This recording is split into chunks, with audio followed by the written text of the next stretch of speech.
Hello, everybody. So, today's presentation will be on the Indochina Peninsula.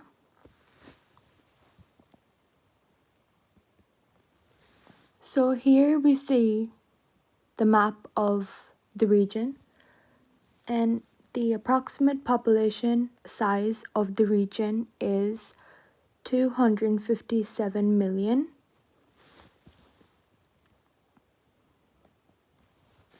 Next, the nations that are included in the region are Phnom Penh, which is the capital of Cambodia, and we see the flag of Cambodia here. Then Vientiane, which is the capital of Laos, so we see the flag here. Napite, or also called Burma, which is the capital of Myanmar, and we see the flag here with the star.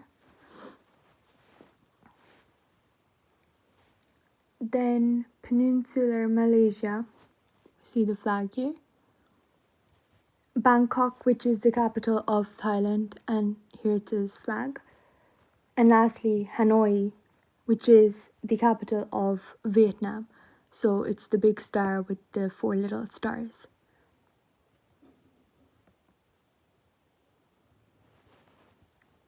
Then we talk about the landforms in Vietnam. So the first one is the Phan Xipang, so this one here, and the second one is the Mekong Delta. So we will be talking about both of them. So Vietnam's highest point is Phan Xipang, whose summit reaches 10,315 feet, or 3,144 meters.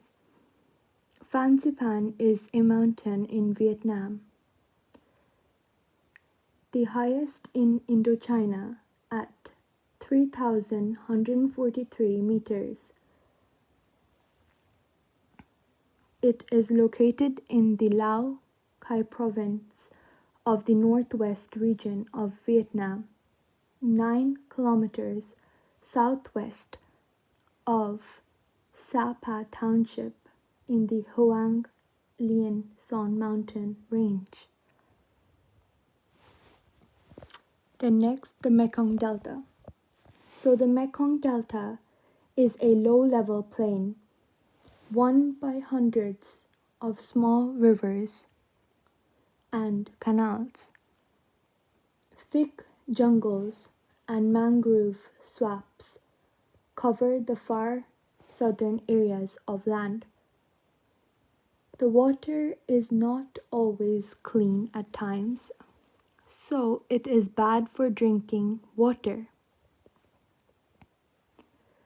The Mekong Delta is also known as the Western region in the southwestern Vietnam, where the Mekong River approaches and empties into the sea through a network of distributaries.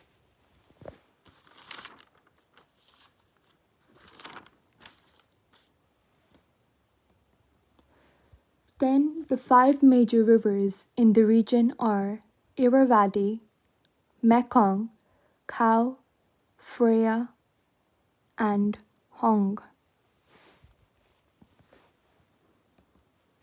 The 5 major lakes are Kaigangan Lake in Philippines, so that's here. The second one is Indavagi Lake, that's in Myanmar. The third one is the Ba Bi Lake in Vietnam. Then the fourth one is the Chini Lake in Malaysia. And the fifth one is the Tamblingen Lake in Indonesia.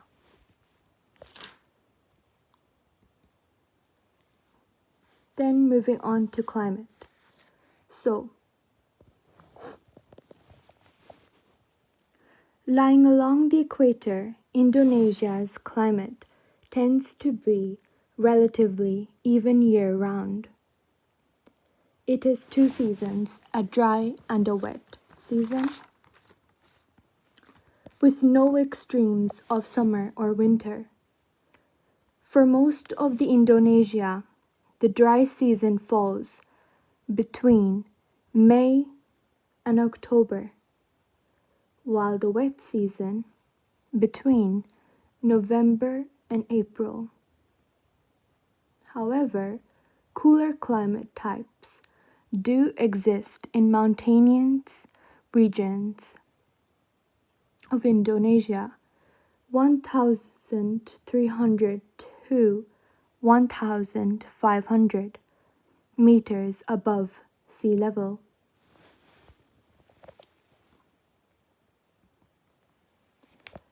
Then the population of the countries in the Indonesia Peninsula.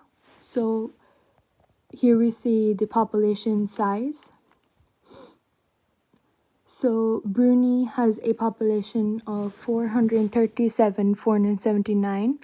Cambodia, then East Timor, Indonesia, we see Laos, Malaysia, Myanmar, Philippines, Singapore, Thailand, and Vietnam.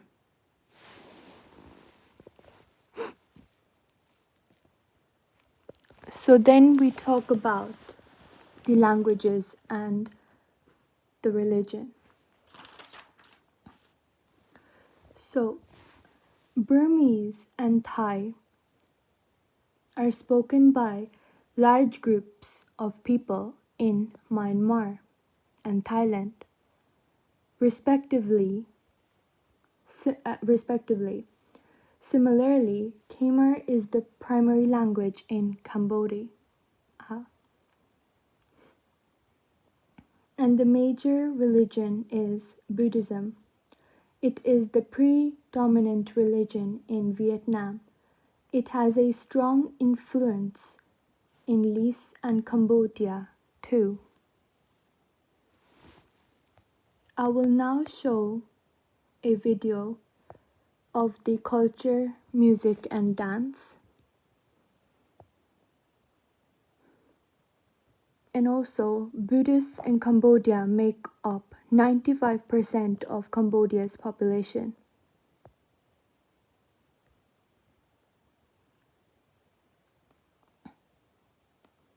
Within the Philippines, Filipino and English are the official languages, but Tagalog and Visayan are also important. Malay and Indonesian are, respectively, the official languages of Malaysia and Indonesia. Now the video on the culture.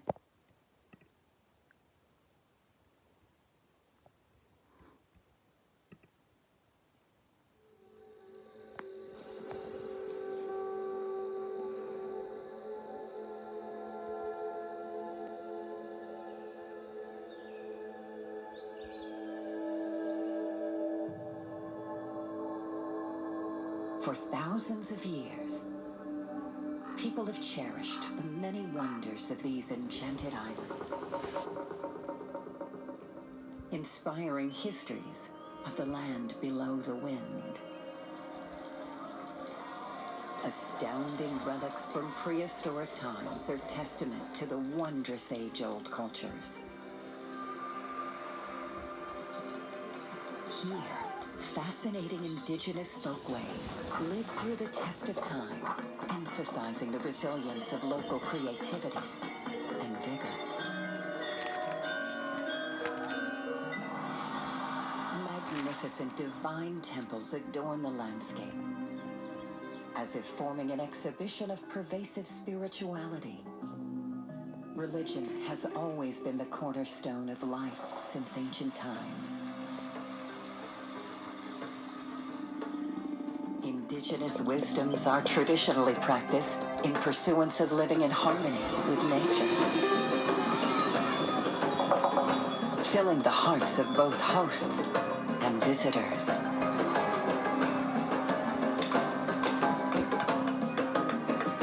funeral rites is a festivity, as much as it is a celebration of life, an occasion to gather family members from all over the world.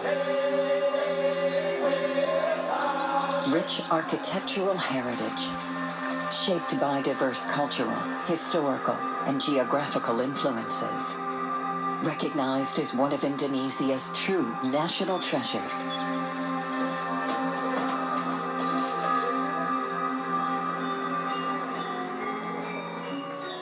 Today's legacy of art and craft continues to enrich the culture, playing a significant role in the daily and ceremonial life of the people. Adapting wonderful traditional art form to modern times, resulting in popular tourist attraction.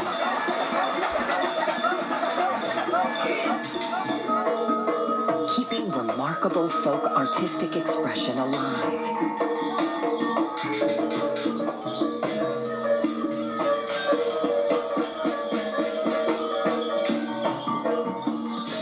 As they are embodiment of the locals' way of life.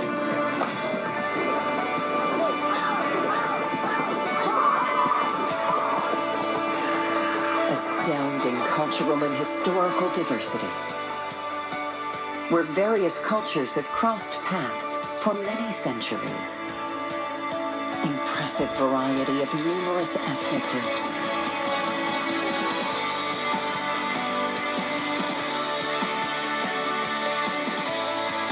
An interwoven history of Indonesia's beautiful diversity. Cultural history unfolds in the landscape. Wonderful Indonesia.